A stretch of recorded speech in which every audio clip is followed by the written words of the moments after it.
Juan Amigo.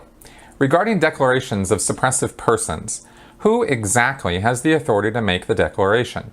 Does every org have someone who has that authority, or how high up in the church does it need to go?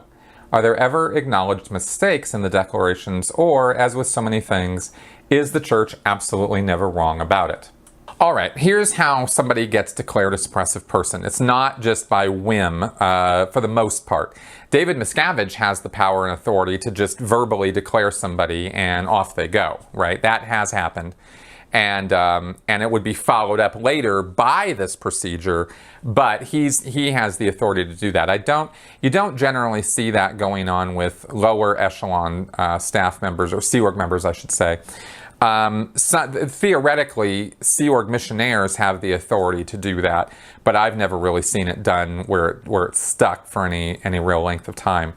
The procedure goes that a full documentation is done with the person's ethics files and reports and information as to why they should be declared a suppressive person. There's a checklist that's followed to declare someone a suppressive, and generally the ethics person, the ethics officer of an org, like a local city level org, or in the Sea Org, ethics officers are called MAAs, or Masters at Arms, and they have paperwork that they'll use, same paperwork to put it they'll follow this checklist, put all this paperwork together to show step by step how this person, one, has committed high crimes against Scientology according to Scientology's justice codes, and two, how they have already received the earlier ethics gradients or actions leading up to a declare. Because very rarely is somebody just outright declared from zero to declare, right? I mean, it can happen. It has happened. But for the most part, you would first have to get condition assignments, a court of ethics, a committee of evidence. These are the steps I'm naming out here, are the justice actions that occur in Scientology that are the lesser severity actions, right? A condition assignment is, hey, you're in trouble and you got to go do this Scientology ethics condition, and that's a whole thing. Again, I'm not going to get into a lot of details about it. If you're really curious about it, you can Google conditions of existence in Scientology. But basically, they're labels that are given to somebody, and there are steps the person has to do based on the condition they were assigned in order to get back in the church's good graces. But it's not a declare order. It's not your declared suppressive. It's just that you're in trouble because you are given this condition. Then following that sort of thing would be a court of ethics, which is a lowest level justice action that gets done. It's a one-on-one thing. A presiding officer meets with the person and goes over whatever the charges are that were called in the court, and then some discipline. Guilt is pretty much assumed when a court of ethics occurs, and then the person is assigned some kind of disciplinary action, amends usually, something like that, or they're kicked out of the course room for a week or two, some lightweight kind of justice action.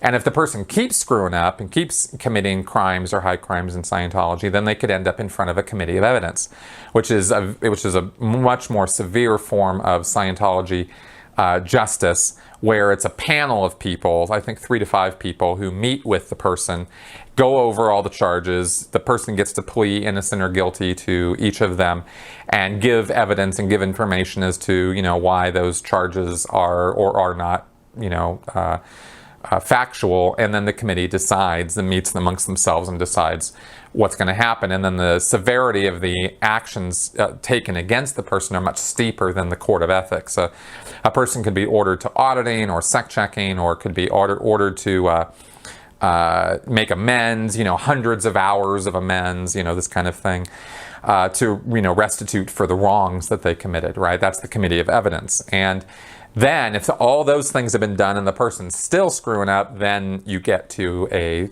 suppressive person declare. Now again, a lot of those steps can be skipped in one way or another, but they're not supposed to be. And the checklist is supposed to document that all of these things have been done with the person.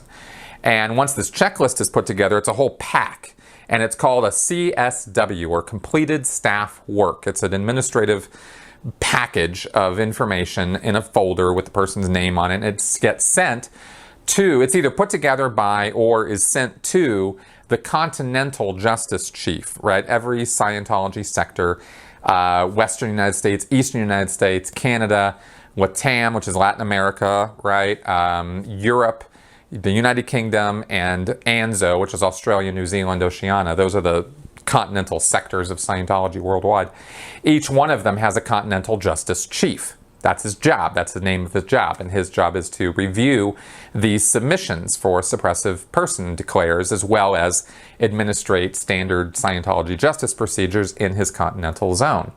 So the CJC would review this packet of information, accept or reject it. And if he rejects it, he says why, and he sends it back to the person who put it together, or he himself put it together. And then, and by the way, all the CJCs, or the Continental Justice Chiefs, they're Sea Org members, of course. Once they approve this package of information, the CSW, it goes up to the International Justice Chief, or the IJC. That guy, I think, currently is still a guy named Mike Ellis. He is in Hollywood. That's where he works, at the Hollywood Guarantee Building. And he receives all these submissions around the world for suppressive person declares and is the final arbiter of approving or disapproving them. And he also looks it over for completeness and all that sort of thing. Now again, David Miscavige or very, very senior church officials can bypass this whole line. They're not subject to it, right? David Miscavige is not going to listen to IJC's opinion of whether he should or shouldn't declare somebody. If David Miscavige says a person's declared, they're declared. But, IJC is like, 1, 2, 3 echelons below David Miscavige. So, but that's basically how the system is supposed to work, right? Now, if there are mistakes made, and there have been mistakes made with this, injustices have, of course, occurred within the world of Scientology in declaring people, and a person can ask for a board of review or a committee of evidence, right? One of these two things can be done. And I won't get into all the minutiae of what the differences are between these things, but they're basically review actions to see whether it was justified that the person be declared suppressive. And that would be an action anybody theoretically could ask for who's been declared.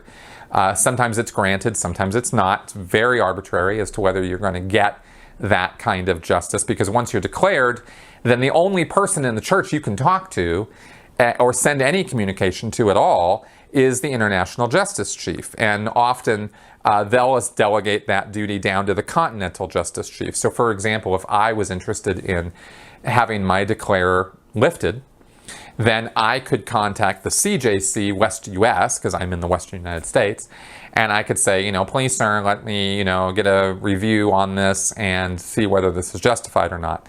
And the CJC would then, fly it up the flagpole to the IJC, and if they grant that review, then I could get I'd have to travel at my own expense to go see some Scientologists and plead my case to them and decide, see whether they decide that I was unjustly declared or not. And in my case, it was absolutely justified according to Scientology's high crimes, and I would not have the declare lifted.